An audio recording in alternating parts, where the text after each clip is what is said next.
What is going on, everybody? Welcome back to College Football Talk with Peter Burnett. In today's video, I'm bringing you part 1 of 2 on the SEC this year.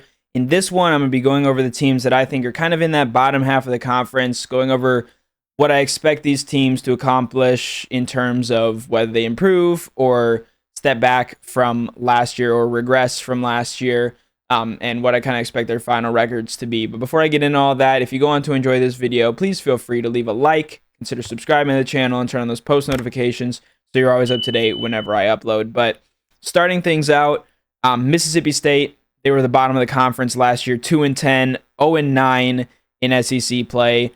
Jeff Lebby is looking for answers after that first year. I mean, the Bulldogs were, quite clearly the worst team in the conference.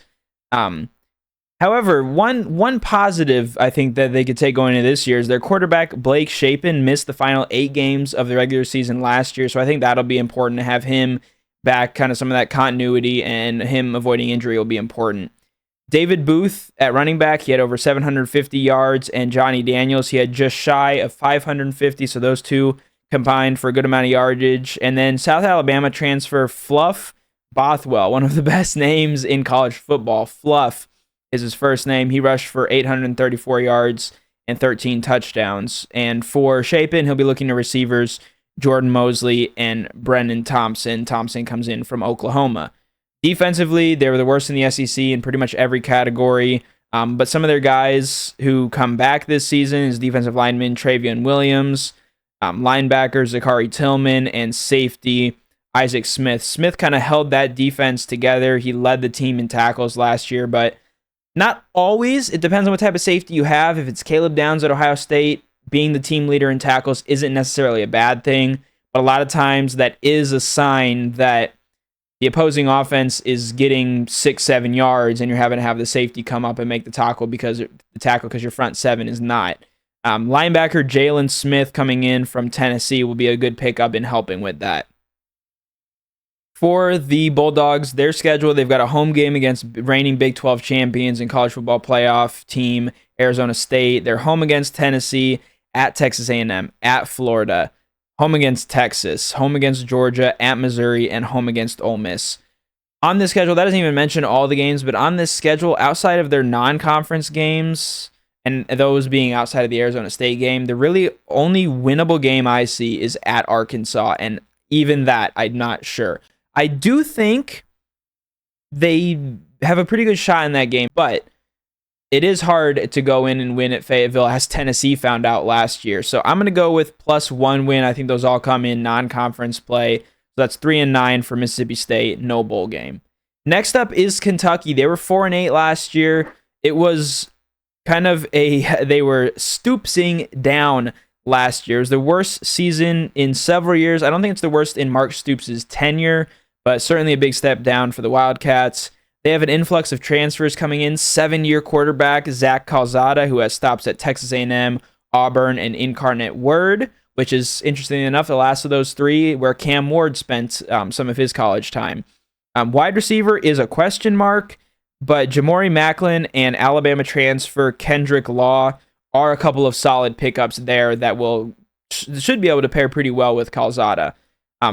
Nebraska transfer Dante Dowdle is a good running back that's going to be coming in, but they're going to have to improve. Their offensive line was like Swiss cheese last year, so they're going to have to step up there. Defense, however, was a major positive. They were 21st nationally against the pass and 33rd in scoring. So obviously that passing defense comes down to cornerback J.Q. Hardaway, safety Ty Bryant, and then also some other impact players, linebacker Alex Afari Jr., defensive lineman David Gusta from Washington State, and Myquise Humphrey Grace coming in from South Dakota are a couple of good pickups there. Their key games: home against Ole Miss, at South Carolina, at Georgia, home against Texas, home against Tennessee, at Auburn, home against Florida, at Vanderbilt, and at Louisville.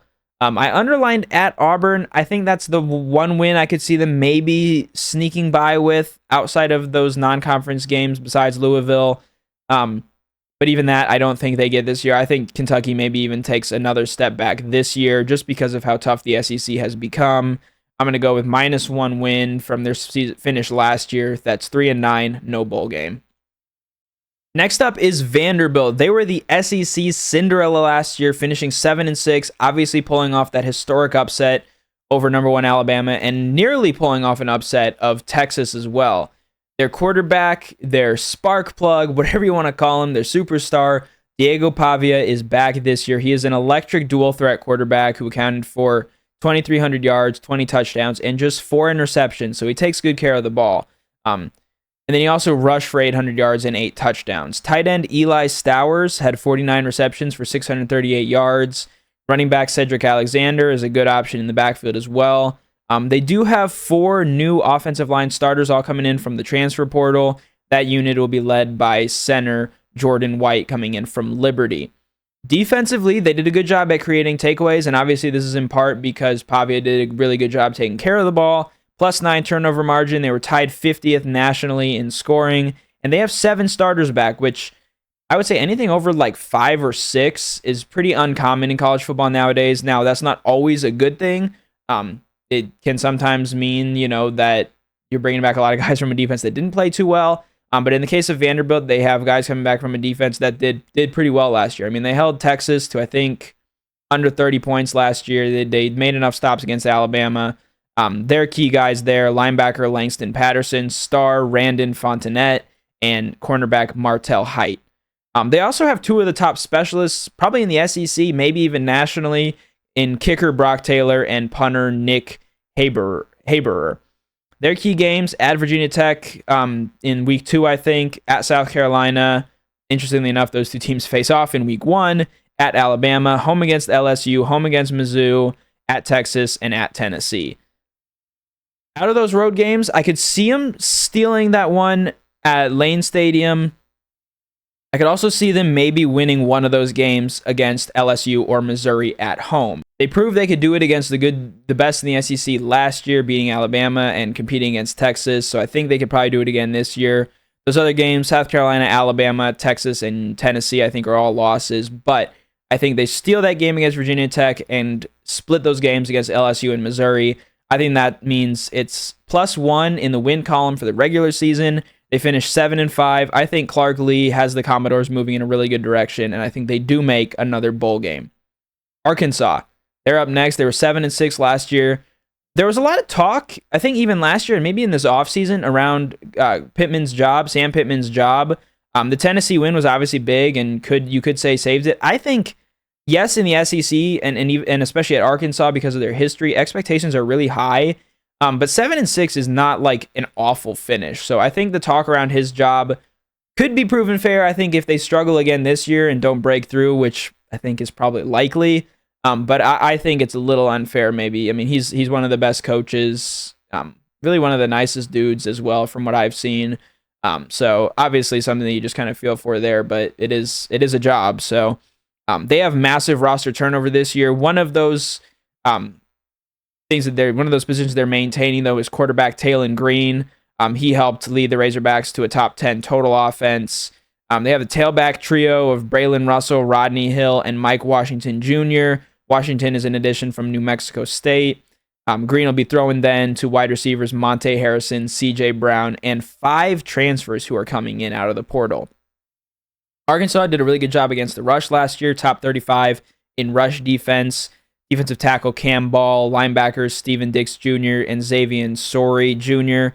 are key pieces of that. And then nickelback Larry Worth III is also a key member. Now, it is a tough schedule for the Razorbacks. They're at Ole Miss, an interesting but winnable non-conference game at Memphis, home against Notre Dame, at Virginia Tech, home against Texas A&M, at LSU, at Texas, and home against Missouri. Now, they do avoid some teams like a Georgia, like Alabama, but they've got Tennessee on the road. They've got LSU on the road. They've got Texas on the road. They've got Ole Miss on the road. And then they have Notre Dame, who, yes, is going to be coming in, but I think Notre Dame is one of the top teams in college football this year. And so for Arkansas, I think with that schedule, it's going to be -2 wins for them. I think it's 5-7, no bowl game, and probably rightfully so after a season like that. I think Sam Pittman's job really does come into further questioning. Now, moving into kind of the back half of this video, I'm going to be talking now about teams that I think are more dark horses. These are teams that I don't think are really quite contenders. They're not among the very best in the conference, even though some of them got pretty close last year. But they're also not here in this group of the teams that are in the bottom. But there's not enough of these teams, I think, to make its own video. Plus, I'm trying to get these out before the season starts. So the dark horses, we're starting out with Texas A&M. They were 8-5 last year, and obviously the big question is, can they avoid last season's late collapse?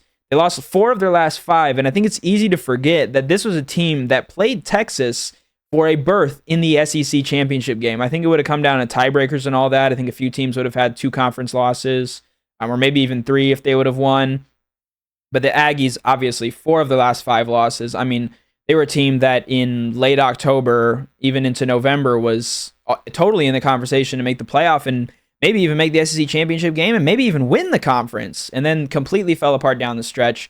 Had another 8-4 regular season, so definitely questions here. Quarterback Marcel Reed is back. Le'Veon Moss is back. The key there, I want to touch on this. They were missing Moss for the last 5 games of the season last year. So having him back for a full season, I mean, they proved that not having him was very detrimental. That wasn't the only reason they lost those games, but it was huge. So having him back would be big. They also bring in some good transfer receivers, Casey Concepcion from NC State and Mario Craver from Mississippi State. And then guard Armaj Reed Adams is one of the best in the country, the best guards in the country. They had the number 35 scoring defense that's led by defensive end Cassius Howell and some additions like Dayon Haynes, who had 44 quarterback pressures at Colorado in 2023, and then Tyler Onyedin, from Iowa State. Linebackers Torian York and Scooby Williams are a couple of good players, and then cornerback Will Lee III returns also with 3 other starters in the secondary. For Texas A&M, they've got a manageable but tough schedule. They're at Notre Dame, which is big. They're home against Florida, at LSU, at Missouri, home against South Carolina, and at Texas. I think this is a team that certainly could rise up into that group. That's why I have them as a dark horse and not one of those teams that are near the bottom of the conference. But I just think when you stack them up against a team like Texas, against a team like Notre Dame even, and against a team like LSU, I don't think they quite match up with those teams. And I think even Florida and South Carolina and Missouri, those 3 teams, they get the benefit of having 2 of those 3 games at home. So I think they win at least one of those, but I don't think they win more than 2. So that means I think it's an even finish to last year. The perennial 8-4 team, I think it's 8-4 again for Texas A&M. Though, if Le'Veon Moss is healthy and gets moving on the ground, and Reed can do another good job at quarterback, I do think this is a team with a good shot to break into kind of that upper half of the conference, but it's just so tight and competitive in the SEC. Next up here is Tennessee. They were 10-3 last year, made a college football playoff appearance, but gone all the offseason drama. Nico Iamaleava, and the Vols are gonna have to try to return to the college football playoff. It's been talked about this offseason, one of the really first trades in college football. Trades in quotes, I should say. UCLA quarterback Joey Aguilar comes in while Iamaleava goes out to UCLA. Running back Deshaun Bishop will have some big shoes to fill with Dylan Sampson now gone. They had the number 9 rushing attack, but it'll be up to Bishop to kind of reproduce that. Chris Brazel and Mike Matthews is another receiver for Aguilar to throw to. Defensively, they had a top 10 defense last year, but they're missing some of those key defensive tackles from last year.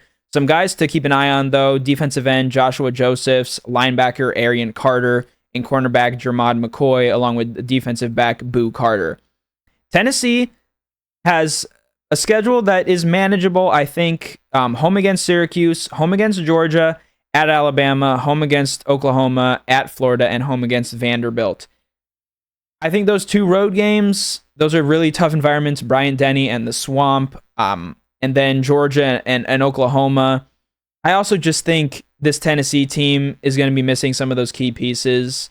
Honestly, I haven't seen a whole lot of Aguilar in action, so I don't know for sure how good he is. Maybe I'll be proven wrong there, but I think it's probably -2 wins. I think they have a schedule that they could certainly go 10-2 against, but I just don't think they're at that same level this year. So I'm going with 8-4 for the Volunteers.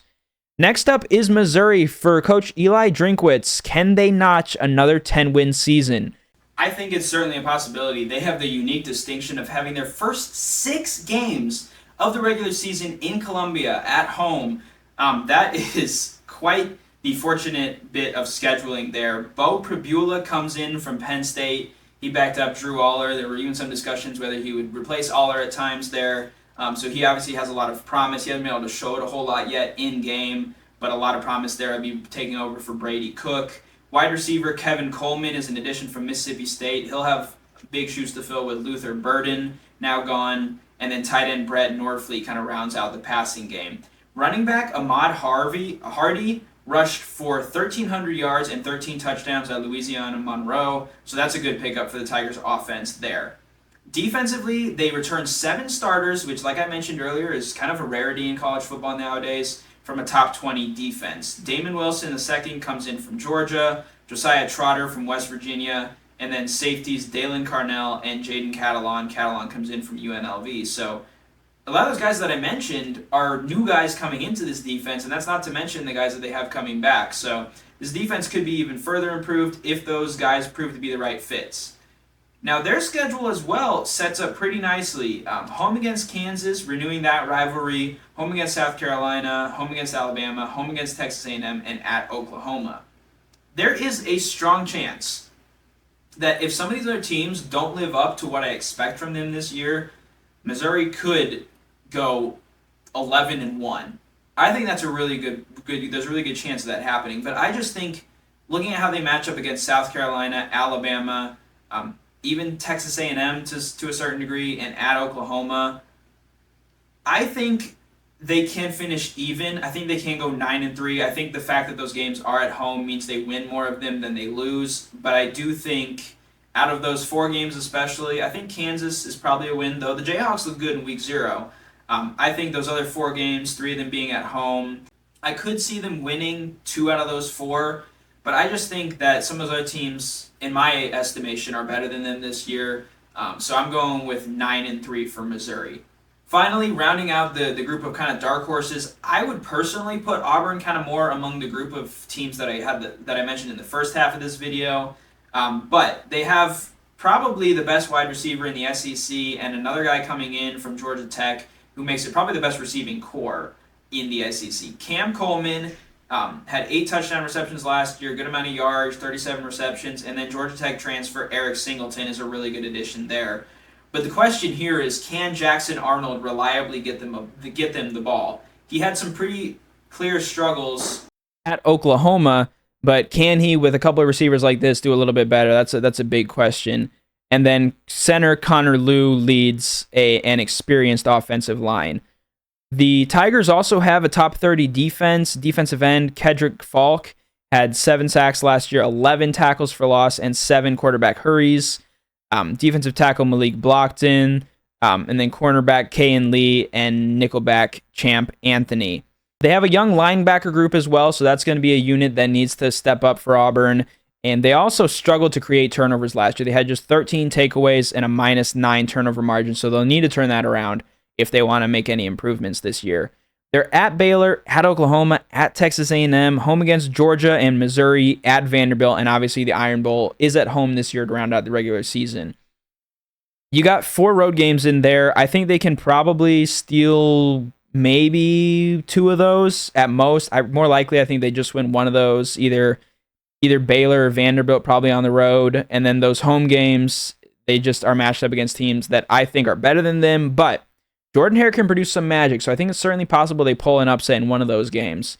For Auburn, I'm going to go with +1 win, which means I think they finish 6-6 this year. They do get back to a bowl game. Hugh Freeze keeps himself maybe off of the chopping block, but certainly will be on the hot seat with another finish like that. But that's all for this episode of College Football Talk. Stay tuned for my next video where I'll be going over kind of the top half, really, of the conference, the teams that I think are the main contenders, and ultimately revealing my pick for the SEC. Also, later this week, stay tuned for my full college football playoff predictions. Thank you so much for taking the time to watch College Football Talk. I'm your host, Peter Burnett, signing out. Peace.